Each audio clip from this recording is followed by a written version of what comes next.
I'm back at Bushy Park in Tasmania. Last time I was here, we were looking at the hop breeding program and finding out about the process for breeding hops. Now it's a week out from harvest, and as you can see, everything is lush and the vines are bursting with hop cones. And we're finding out a little bit more about how Hop Products Australia decide when to harvest and the process that goes in the lead up to harvest time. Simon, we're 7 days out from harvest. You must be a busy man. What's keeping you busy? Yeah, so a week out from harvest, we've got our lab and our sampling crews running around taking samples out of every paddock on the property on a weekly basis so that we can establish the sequence of maturity and get our harvest rolling with the right timing for the plants. And what are they looking for? What are you sort of testing for? The main indicator that we're looking for in terms of judging the maturity of the crop is the dry matter content of the cones. That'll mature, it'll come up from 17% to say 24–25% when the plants are ready to harvest, and we're looking for where every paddock is on that curve. Is the drying the thing you're after, or is there something else that's indicative of? It's really an indicator of how the maturity of the fruit is progressing. So we measure some other things in that pre-harvest sampling, but dry matter is the one that tells us the most about what the fruit is doing physiologically and what the plant is doing physiologically at that time of year. So what's going on in the fruit at that time? What's developing? So as the dry matter increases, the dry matter content of the cone increases from 18 to 25%, we'll see the alpha acid content increase up to a certain point, and then once the alpha acid content has maximised in the hop cones for any particular variety, the oil content will continue to increase for a period of time after that. We're really looking to get in and harvest the hops at a point after the maximum alpha acids, when the oil content has maximised before the cones start to physically deteriorate. So are you looking for alpha acids, oils, or both? So obviously it will depend on the product that we're aiming for with the particular hop variety. For a bittering hop, for example, we tend to focus primarily on alpha acid accumulation, but for hops into the craft brewing market, where flavour is important, we have shifted our emphasis, if you like, onto harvesting hops at a high oil content.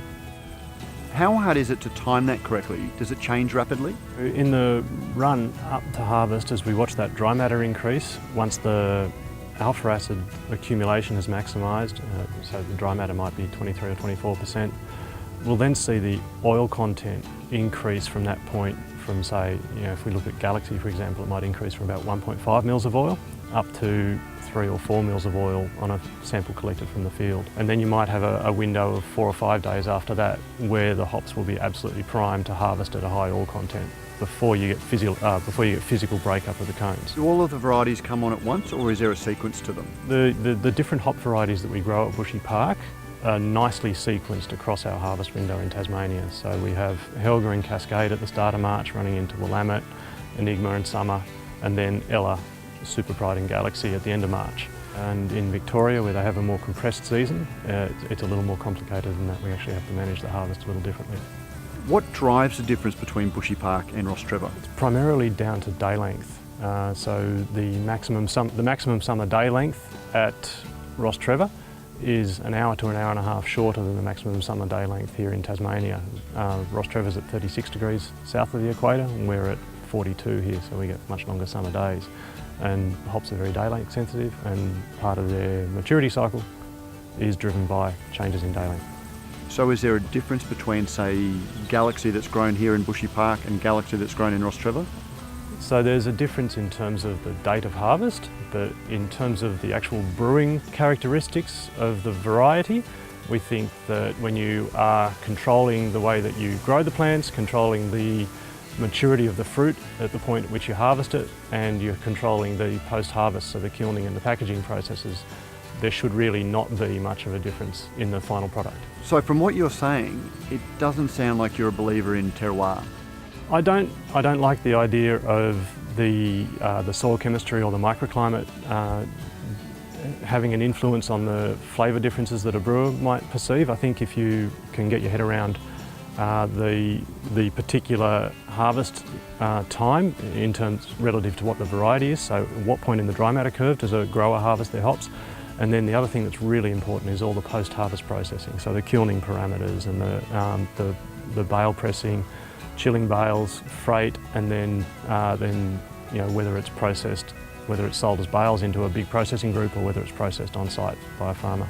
Any of those changes in that process can have a massive influence on the flavour outcome for a brewer. Is that because the handling of the time at which you harvest hops and the way you handle them immediately post-harvest affects what the brewer gets down the track? Definitely. The flavour chemistry in hop is really dynamic. It changes all the time. So every little thing that you do to a hop cone changes to some extent the flavour outcome for a brewer. So by being able to control that post-harvest processing, we can, controlling the harvest maturity and the post-harvest processing. And that's quite unique for HPA in Australia because you have that full chain from the breeding program to the packaging and pelletising and getting it to the brewers. Is that something that happens elsewhere in the world?